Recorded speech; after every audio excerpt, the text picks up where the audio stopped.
Hello दोस्तों, मैं हूं अंशिका और आप हैं हमारे YouTube channel target exam only पर। और यहां पर हम फ्री टारगेट बैच लेके आए हैं और इसका टारगेट है आपको 90% प्लस मार्क्स दिलाने का। और आप इस बैच को जल्दी से जल्दी ज्वाइन कर लीजिए ताकि आपको डीएलएड में 90% प्लस मार्क्स आ सके। ठीक है। और आइए अब यहाँ पर हम अपने चैनल का सब शेड्यूल देख लेते हैं, क्या क्या हमारा टाइम टेबल है, क्या क्या क्लासेस चल रही हैं। यहाँ पर हमारी सुबह 10 बजे क्लास होती है कंप्लीट साइंस की, सुबह 11 बजे होती है इंग्लिश की क्लास, और शाम को 4 बजे होती है वर्तमान भारतीय समाज और प्रारंभिक शिक्षा, इसे हम ईडीयू फर्स्ट कहते हैं। और शाम को 5 बजे होती है प्रारंभिक शिक्षा के नवीन प्रयास। ठीक है, प्रारंभिक शिक्षा के नवीन प्रयास, इसे हम ईडीयू 2 कहते हैं। ये मेरी क्लास है, इसे मैं आपको पढ़ा रही हूँ। और 6 बजे होती है हिंदी की क्लास हमारी। इसके बाद हमारी क्लास होती है 9 बजे मैथ की क्लास है, ये कंप्लीट मैथ हो रही है इसमें बेसिक से। आप इसे ज्वाइन कर लीजिए हमारे चैनल को। आप हमारे चैनल को सब्सक्राइब कर लीजिए, अपने बेल आइकन को प्रेस कर लीजिए ताकि आपको नोटिफिकेशन हमारा टाइम टू टाइम मिल सके। और ज़्यादा से ज़्यादा लोगों को हमारे चैनल को शेयर कीजिए। चलिए यहाँ पर अब हम अपनी क्लास स्टार्ट करते हैं। यहाँ पर मैं आपको डीएलएड सेकंड सेमेस्टर के सेकंड प्रश्न पत्र की क्या करा रही हूँ, प्रिपरेशन करा रही हूँ। इस सेकंड प्रश्न पत्र के विषय का नाम है प्रारंभिक शिक्षा के नवीन प्रयास। क्या नाम है? प्रारंभिक शिक्षा के नवीन प्रयास। इसे हम ईडीयू 2 कहते हैं। ठीक है। यहाँ पर मैं आपको यूनिट फर्स्ट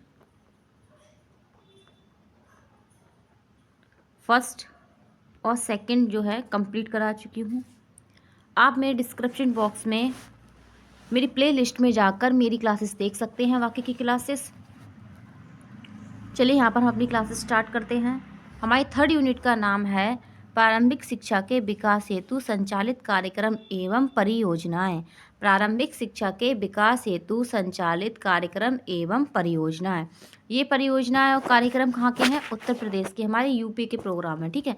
यहाँ पे हमने अपना पहला टॉपिक पढ़ा था ब्लैक बोर्ड योजना, फिर उसके बाद हमने पी मोस्ट पढ़ा था सेकेंड टॉपिक, और थर्ड टॉपिक हमने पढ़ा था एसओपीए। ठीक है। अब हम नेक्स्ट टॉपिक अपना पढ़ रहे हैं बेसिक शिक्षा योजना। ठीक है, क्या पढ़ेंगे? बेसिक शिक्षा योजना। इसमें देखिए मैं आपको ये क्वेश्चन इसलिए लिख लिए हैं मैंने ताकि आपको पता चल सके कि कैसे कैसे डीएलएड में किस तरह से बेसिक शिक्षा से क्वेश्चन पूछे जाते हैं। यहाँ पर इसमें पहला क्वेश्चन है बेसिक शिक्षा योजना अथवा वर्धा योजना को समझाइए, बुनियादी शिक्षा के पाठ्यक्रम को स्पष्ट कीजिए। ठीक है। अगला है बुनियादी शिक्षण विधि को समझाइए और बुनियादी शिक्षा के उद्देश्य का वर्णन कीजिए। ठीक है। यहाँ पर क्या है, ये आपके क्वेश्चंस आए हुए हैं डीएलएड में, इस टाइप से क्वेश्चन पूछे जाते हैं। अब इन्हीं सब का हम एनालिसिस करेंगे और विस्तार पूर्वक बेसिक शिक्षा योजना के बारे में पढ़ेंगे। ये क्या है, कब आई थी, और इसमें क्या क्या हमारी शिक्षा नीति को लेके बदलाव किए गए थे, और कैसे कैसे इसका हमारे देश में इस प्राथमिक शिक्षा में क्या हुआ, लाभ हुआ था। ठीक। चलिए हम अपनी क्लास स्टार्ट करते हैं यहाँ से। बेसिक शिक्षा योजना। बेसिक शिक्षा का मुख्य लक्ष्य सार्वजनिकीकरण के नामांकन, शिक्षा के अवधि की पूर्णता तथा शैक्षिक गुणवत्ता में सुधार लाना था। ठीक है। आगे देखते हैं आगे क्या है। राज्य, जनपद तथा ग्राम स्तर की संस्थाओं का स्थायीकरण ही उद्देश्य की प्राप्ति में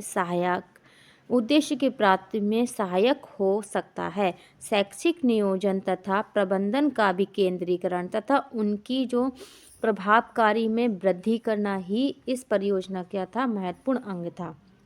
आगे देखते हैं। उत्तर प्रदेश बेसिक शिक्षा 5 अक्टूबर 1993 से क्या हुई थी, प्रभावी हुई थी। मतलब 5 अक्टूबर और 1993 से उत्तर प्रदेश में लाई गई थी। ठीक। आगे हम देखते हैं उत्तर प्रदेश वर्धा योजना तथा बेसिक शिक्षा योजना की रूपरेखा के बारे में हम जान लेते हैं। क्या है? उत्तर प्रदेश वर्धा योजना बेसिक शिक्षा योजना की रूपरेखा के बारे में जान लेते हैं। इसे हम जाकिर हुसैन समिति के नाम से भी जानते हैं। ठीक है। यहाँ पर इसका पहला देखते हैं, इसकी रूपरेखा क्या थी। बेसिक शिक्षा के पाठ्यक्रम की अवधि क्या थी, 7 वर्ष थी। यहाँ पर ये क्या है, आपको मोस्ट इम्पॉर्टेंट टिक कर लीजिए। ठीक है। इसमें सेकंड इसकी रूपरेखा क्या थी? शिक्षा 7 से 14 वर्ष तक के बालक और बालिकाओं हेतु निःशुल्क और अनिवार्य है। इसमें क्या कहा गया था कि क्राइटेरिया अगर आपसे वर्ष इसके पूछा जाए तो इसमें आप बताएंगे 7 से 14 वर्ष तक के बच्चों की बात की गई थी। और अगर हम इससे आगे जो निःशुल्क और अनिवार्य शिक्षा की बात की गई है वो 6 से 14 वर्ष की गई है। ठीक है, यहाँ पे आपको ये ध्यान रखना है, यहाँ पे 7 से 14 की बात की गई है। आगे हम इसमें थर्ड देखते हैं इसकी रूपरेखा में, संपूर्ण शिक्षा संबंधी क्या होता है? आधारभूत शिल्प से, बेस क्या था? क्राफ्ट था यहाँ पर। ठीक है, मतलब हस्तशिल्प वगैरह की बात की गई थी इस बेसिक शिक्षा के द्वारा। यहाँ पर चौथा इसका था, शिक्षा का माध्यम क्या था? मातृभाषा था। यहाँ पर ये इसमें आपको पूछा जा सकता है कि जो बेसिक शिक्षा थी उसमें जो शिक्षा का माध्यम था वो क्या था? आपको पॉइंट्स में से अंग्रेजी, हिंदी या मातृभाषा ये दे दिया जाएगा, आपको वहाँ पर टिक करना पड़ेगा। ठीक है, बहुविकल्पी में ये आपको पूछा जा सकता है। तो यहाँ पर हमें क्या है? मातृभाषा याद रखना है। इसमें फिफ्थ क्या है? इसमें फिफ्थ है चुने हुए शिल्प की शिक्षा,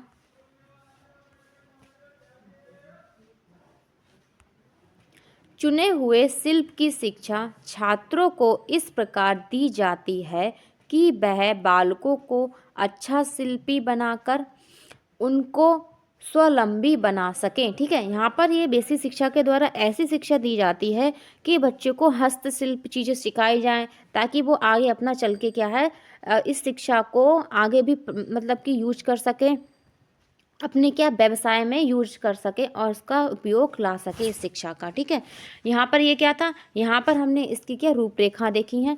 आगे हम चलिए अब इसकी क्या है बेसिक शिक्षा की जो परियोजना के जो 3 अंग हैं उनके बारे में जानेंगे।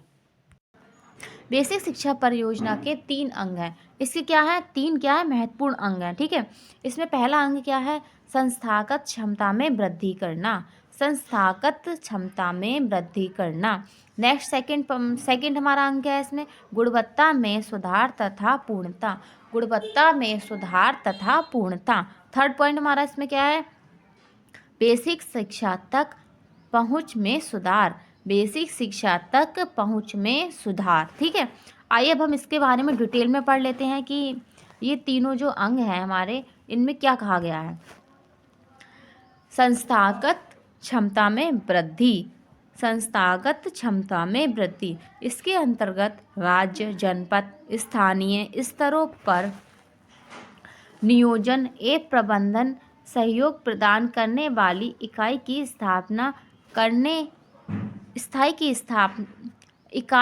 की स्थापना करके पूरे राज्य में 6 से 14 वर्ष के 100% बालकों का नामांकन समुचित शिक्षा के लिए सभी विद्यालय सुविधाओं का नियोजन एवं प्रबंधन करना था। ठीक है, इसका जो है इस योजना में क्या गया, इसके अंतर्गत क्या कहा गया था कि 6 से 14 वर्ष तक तो जो 100% बच्चे हैं उनका क्या है नामांकन जो है सुनिश्चित किया जाए, उनका एडमिशन कराया जाए और उनको सभी विद्यालय में क्या सुविधाएं उपलब्ध कराई जाए, और ऐसी योजना यहाँ पे ऐसा प्रबंधन किया गया था। ठीक, आगे हम देखते हैं सक्रिय सामुदायिक सहभागिता सुनिश्चित करना प्रमुख आयाम था। मतलब यहाँ पर क्या था कि सहायक कि सामुदायिक सहभागिता की, इसमें हमें को रिलेट करके मतलब एक सहयोग से एक मतलब कि समुदाय को अच्छी तरीके से सक्रिय रूप से क्या है यहाँ पर पढ़ाना है और उसको क्या है शिक्षा देना है। आगे हम देखते हैं हमारा सेकंड पॉइंट क्या है? गुणवत्ता में सुधार तथा पूर्णता, गुणवत्ता में सुधार तथा पूर्णता, इसके अंतर्गत पाठ्यक्रम तथा पाठ्य पुस्तकों का संशोधन करना है। जो हमारी पाठ्य पुस्तकें हैं उनमें क्या है उनमें चेंजेस करना था, इसमें गुणवत्ता की सुधार था पूर्णता है। आगे हम क्या देखते हैं तो शिक्षकों को सुविचारित प्रशिक्षण प्रदान करना। यहाँ पर क्या है जो शिक्षकों के मतलब कि ट्रेनिंग की बात कही गई है। और आगे क्या है नवाचार एवं संकल्पनाओं से परिचित करना, आप विकसित छात्रों एवं छात्राओं की शिक्षा की व्यवस्था करना कि जो बच्चे पिछड़ गए हैं, जो शिक्षा नहीं ग्रहण कर पाए हैं, उनको क्या है शिक्षा देने की व्यवस्था करना और क्या है नियमित अनुश्रवण तथा सतत मूल्यांकन सम्मिलित था। इसमें क्या था, नियमित जो है अनुश्रवण और सतत मूल्यांकन को भी शामिल किया गया था। नेक्स्ट हमारा थर्ड इसमें पॉइंट क्या है, हमारा थर्ड पॉइंट है बेसिक शिक्षा तक पहुंच सुनिश्चित करना, कि बेसिक शिक्षा तक क्या है, इसके द्वारा जो है जो उद्देश्य था इसको पूर्ण करना था। तो इसके अंतर्गत जनपदों में बेसिक शिक्षा तक क्या था, पहुंच था सुनिश्चित करने के उद्देश्य से क्या करा गया था, असेवित क्षेत्रों में प्रारंभिक विद्यालयों की स्थापना तथा शिक्षा केंद्रों को संचालित करना इसका लक्ष्य था। ठीक, क्या था कि जो विद्यालय खोले जाए, जो असेवित क्षेत्र मतलब जहाँ पर विद्यालय की सेवा नहीं पहुँच पाई है वहाँ पर विद्यालय खोले जाएं, और ज़्यादा से ज़्यादा जो है शिक्षा से संबंधित क्या है केंद्र या नए नए आयोग बनाए जाए, नए नए समितियाँ बनाए जाएं। इससे इसका क्या था, ये लक्ष्य था। और क्या था, समाज के विशिष्ट वर्ग के बालकों के लिए शिक्षा की व्यवस्था करना इसका क्या था, मुख्य उद्देश्य था। कि सभी वर्ग के लिए, ऐसा नहीं था कि बड़े वर्ग के लिए या ऊंचे नीचा कुछ इसमें कहा गया था। इसमें सभी वर्ग की बात की गई थी, कोई भी भेदभाव की बात नहीं की गई थी बेसिक शिक्षा के तहत। इसमें इसका यही उद्देश्य था कि सभी को समान शिक्षा प्राप्त हो। ठीक है, आगे हम देखते हैं बेसिक शिक्षा परियोजना के उद्देश्य। यहाँ पर हम इसके उद्देश्य देख लेते हैं कि इसने क्या क्या उद्देश्य प्राप्त करने थे इस परियोजना के तहत। इसमें फर्स्ट क्या था, इसमें फर्स्ट था विद्यालय सुलभ कराना, मतलब विद्यालय सुलभ कराना। इस परियोजना के अंतर्गत 300 की आबादी तक 1.5 किलोमीटर की दूरी पर प्राथमिक विद्यालय, वैकल्पिक शिक्षा केंद्रों को खोलना शामिल किया गया था। ठीक है, इस बेसिक शिक्षा परियोजना के द्वारा क्या करा गया था, 300 आबादी तक क्या है, तो 300 आबादी के जो क्षेत्र में आते हैं उनके 1.5 किलोमीटर की दूरी पे क्या था, विद्यालय खोलने की व्यवस्था की गई थी, ताकि बच्चे अपने आसपास ही, उनके क्षेत्र के आसपास ही विद्यालय खोले जाएं, जिससे उन्हें शिक्षा प्राप्त करने में कोई परेशानी ना हो। ये इसका एक उद्देश्य था। अगला हम देखते हैं नामांकन। 2000 तक 6 से 11 वर्ष वर्ग के सभी बालक बालिकाओं का विद्यालय में नामांकन कराना था। मतलब इसमें कहा गया था कि वर्ष 2000 तक क्या था, 6 से 14 वर्ष के सभी बच्चों को क्या था, विद्यालय में क्या है, नामांकन कराना जरूरी कर दिया गया था।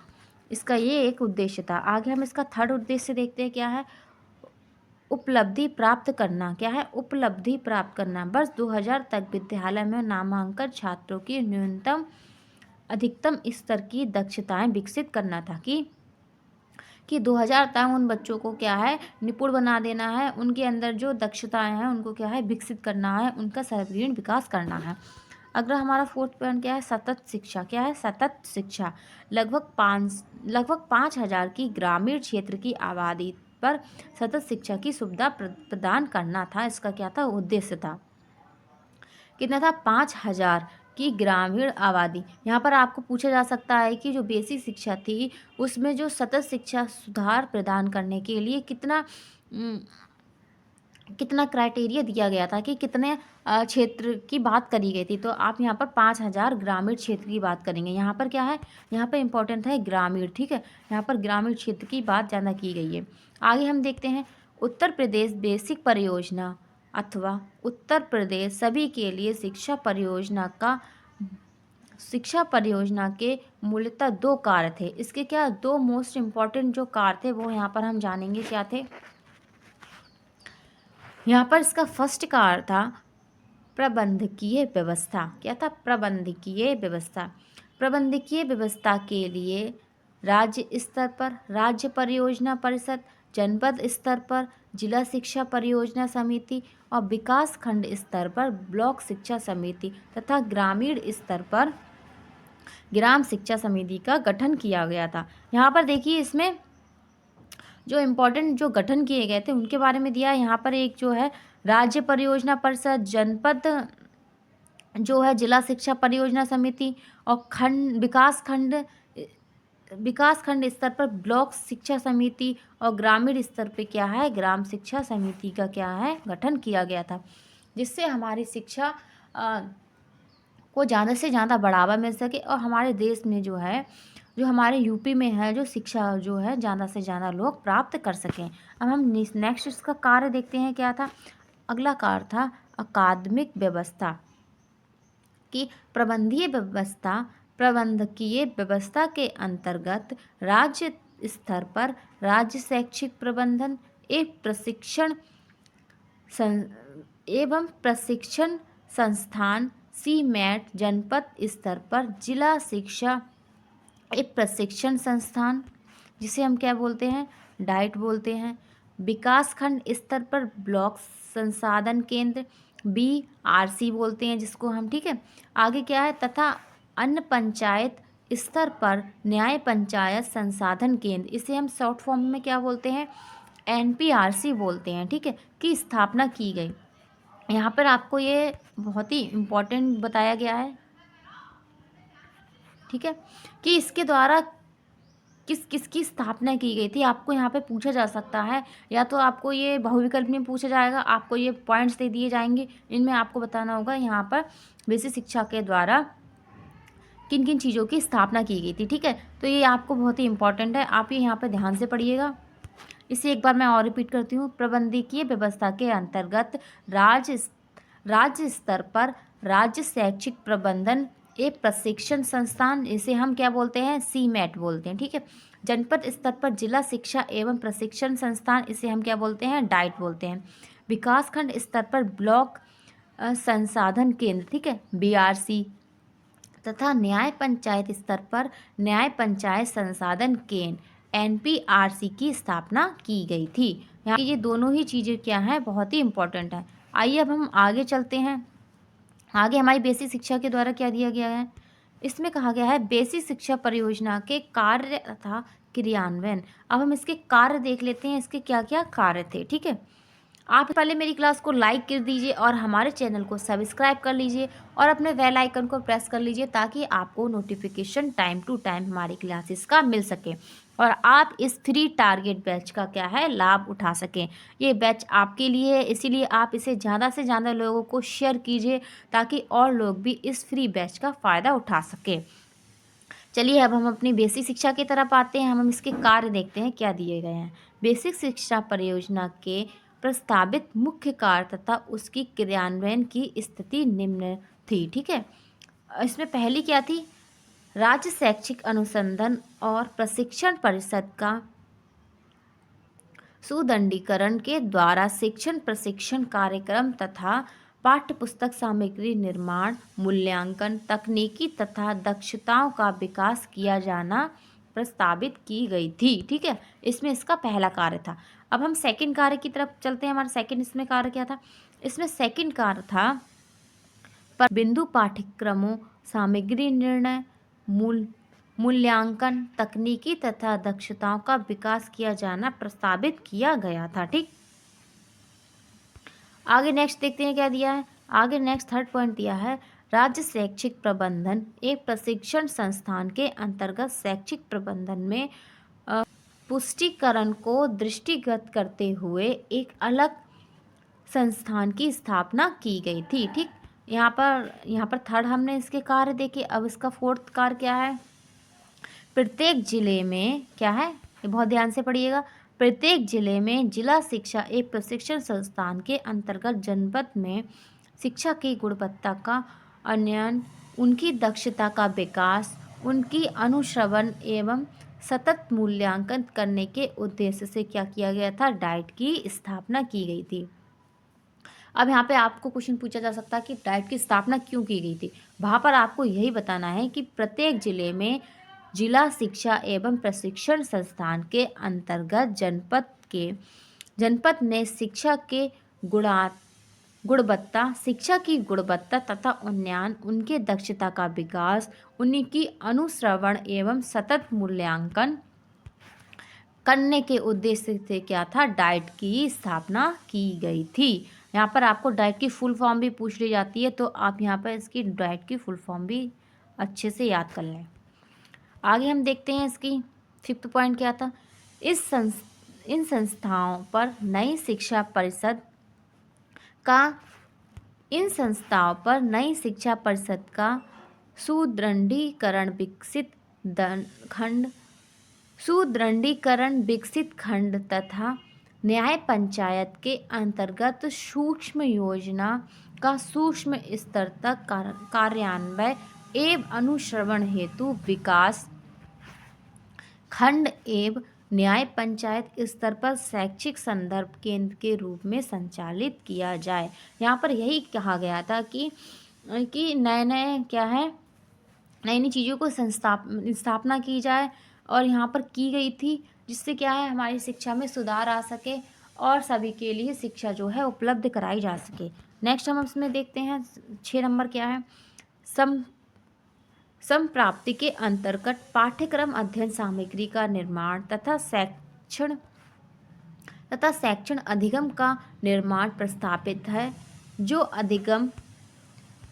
अधिगम संप्राप्ति के गुणवत्ता लाने में महत्वपूर्ण है। ठीक है, अब हम अपना 7 पॉइंट देख लेते हैं। इसमें 7 पॉइंट क्या है, इसमें 7 पॉइंट है नवीन मूल्यांकन तकनीकी प्रविधियों के विकास योजना के कार्यान्वयन के पूर्व शैक्षिक संप्राप्ति की जानकारी के लिए क्या है, आधार लाइन सर्वेक्षण तथा सतत मूल्यांकन व्यवस्था क्या है, सतत मूल्यांकन व्यवस्था है। और क्या है, क्रमोन्तर एवं विकास की व्यवस्था करना है। नेक्स्ट इसमें क्या है, नेक्स्ट इसमें बहुत इंपॉर्टेंट है 8 नंबर है जो हमारा बालिका शिक्षा के अंतर्गत छात्रों को 100% नामांकन, जो यहाँ पर जो महिलाएं हैं, जो बालिकाएं हैं, जो गर्ल्स एजुकेशन है उसको बढ़ावा देने की बात की गई है कि उनका 100% क्या है नामांकन किया जाए, उनको ज़्यादा से ज़्यादा एडमिशन दिया जाए।